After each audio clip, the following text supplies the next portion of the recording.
Okay, now the coffee break is out of the way. The main reason you probably clicked on this video is because you're either trying to get into streaming, are going to buy your first PC to amp up your gaming experience, or you're just interested in how well my PC runs. So a few weeks back, I bought this NZXT streamer build PC off of NZXT Build's website, and it was quite an upgrade from my last one. And as I've gotten more used to it, I've noticed a few different problems with it and things that it does sometimes and some things that it does really well. So today I'm going to discuss with you guys the benefits and the disadvantages of having this PC right here and why you should buy it if you are trying to become a streamer. Roll the intro.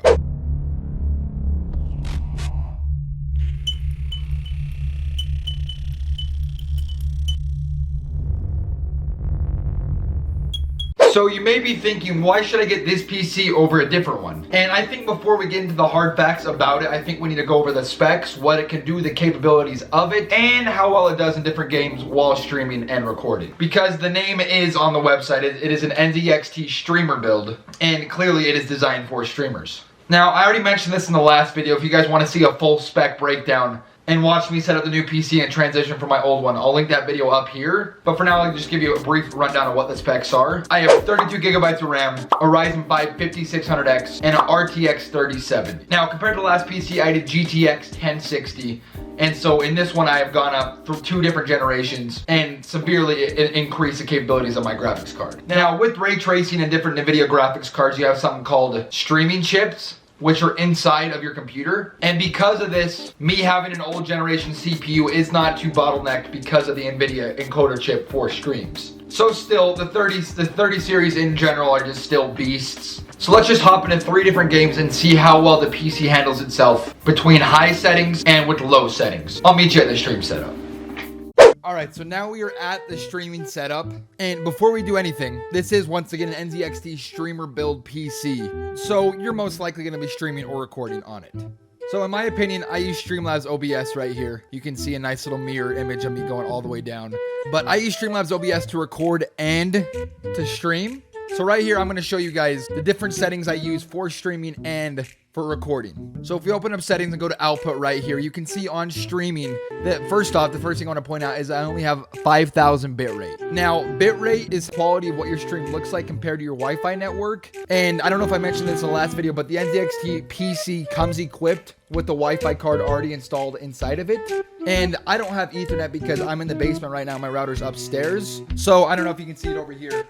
You might not be able to, but I have a Wi-Fi extender plugged into the wall and the Wi-Fi card here, and it equals out to me getting about 120 megabytes and 20 megabyte for upload. The way I see it, I like to leave about 12 or 13 megabytes for my game speed and the rest for streaming. And most streamers use 6,000 bitrate, which means 6 megabytes. But right now I'm using 5,000 just because I was seeing a little bit of a problem with my Wi-Fi connection. So yes. So now that we have the stream settings and the recording settings kind of figured out, let's hop into 3 different games and see how well the PC does in each one of them.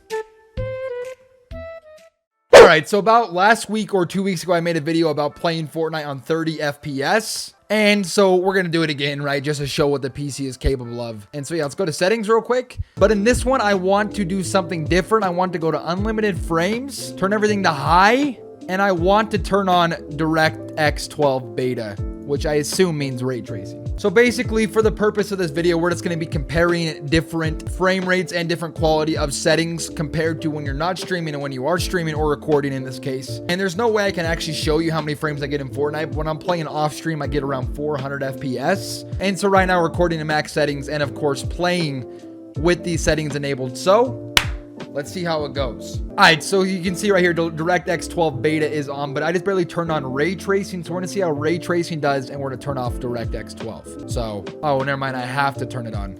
I have to turn it on. Okay, gotta restart the game one more time. A few moments later.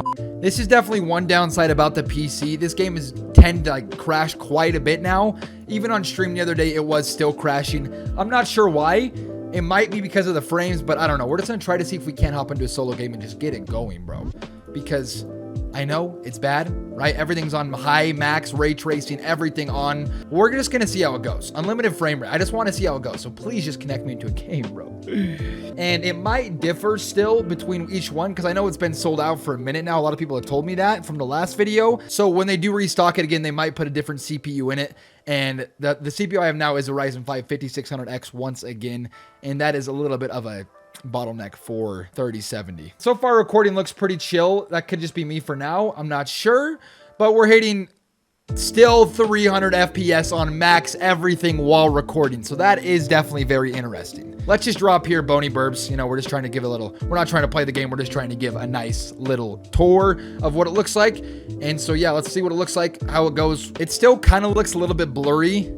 That just might be because I'm not used to anti-aliasing being turned on, but we're just going to check it out. We're going to see how it goes. And so, yeah, right here, we're averaging about 200 FPS on max everything still, which is kind of crazy. Whenever we look far away, it looks like it's about 150, but if we're just looking straight down, it's around 200 FPS. I'm sure if I cap it, it would make it run a little bit better. For the sake of this tutorial and this PC spec tour, we're just going to run with it and nay this bot. So we don't really care, right? We're just going to go ahead and turn it on. We're going to cap it at 180 FPS and see if that changes anything. So yes, we're easily hitting 180 FPS here. Let's go outside and see if it can still easily hit 180 FPS. So even staring outside, it's still doing pretty good.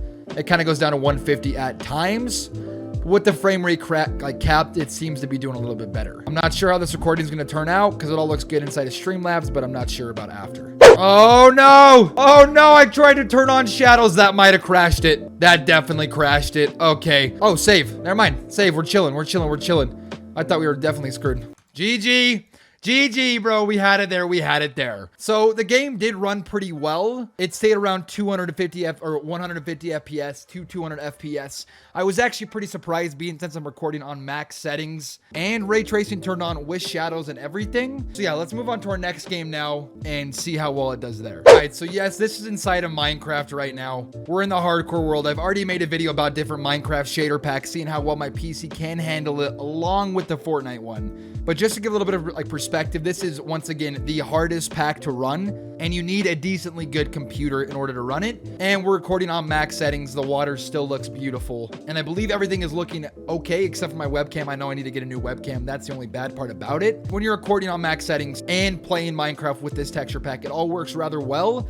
And when I stream, on stream, it still looks good as well, because on stream, with the bitrate and while running this texture pack, everything still runs smooth and it's still in 1080p. So once again, just shows this PC is definitely... All right, so now we're gonna move on to our last game, which is Call of Duty Cold War. We're gonna see how well it can run inside of Warzone, and yeah, see if you really do get the bang for your buck.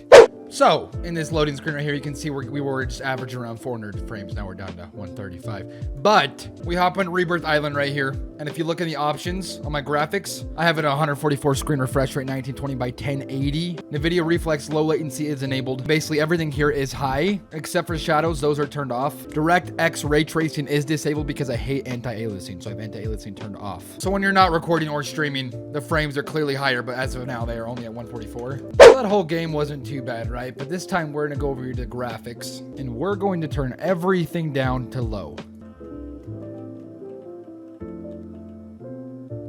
So basically we can see right here in the loading screen, of course, we're getting 600 frames. Too bad that's not possible. But while recording and playing the game, with everything still on low, we're still only getting like 150, 160 frames. Also, another thing I forgot to mention in the first video about the PC is that it actually comes with a Wi-Fi card, which is good because my router is currently upstairs. And today I got an idea and I thought maybe I could like run a cord from upstairs to downstairs. Turns out I had a 50-foot long Ethernet cord, and let's see how far it made it. Oh, right there. So basically, I just need like 100, 150 more feet. So yes, as you can see from those 3 different games, recording and from streaming, the NZXT streamer build is definitely a good purchase for a first computer, either for a gamer or for a streamer. Compared to regular graphics cards right now, which are $1,200, and this one was only $1,400, you definitely get the most out of your money and you definitely get a good bang for your buck. Same thing, but to anyone who is just barely started in PC gaming or has any interest in becoming a streamer or a YouTuber, I definitely recommend this PC because it's relatively cheap compared to other ones. You get a 3000 series card and it can record Fortnite on max settings, run the Minecraft shader packs, play Warzone pretty well. Warzone is a hard game to run, and it's pretty good for editing too. If you guys want to see more videos like this where I review the PC or give you guys any advice for what kind of PC you should buy for gaming or for streaming, leave in the comments down below. Let me find out. I definitely like to make more videos like this. And yeah, if this video helped you at all, whether choose a PC to buy or just showed you a little bit more about streaming or what you can do behind the scenes, be sure to hit that like button. We're trying to hit 10K by the end of the year, so if you could subscribe and join the Extra Gang, I would appreciate it very much. And if you like this kind of content, turn on post notifications. We plan to do many more things this year. Other than that though, the PC itself, it's a behemoth. The CPU could use an upgrade, but for the price it is, it's probably one of the best on the market. And from this video, if you're actually gonna buy the NZXT streamer build, let me know in the comments down below because I would love to know that. Thank you guys all so much for watching. It's been your boy Exotic, and we will see you in the next video. Peace out.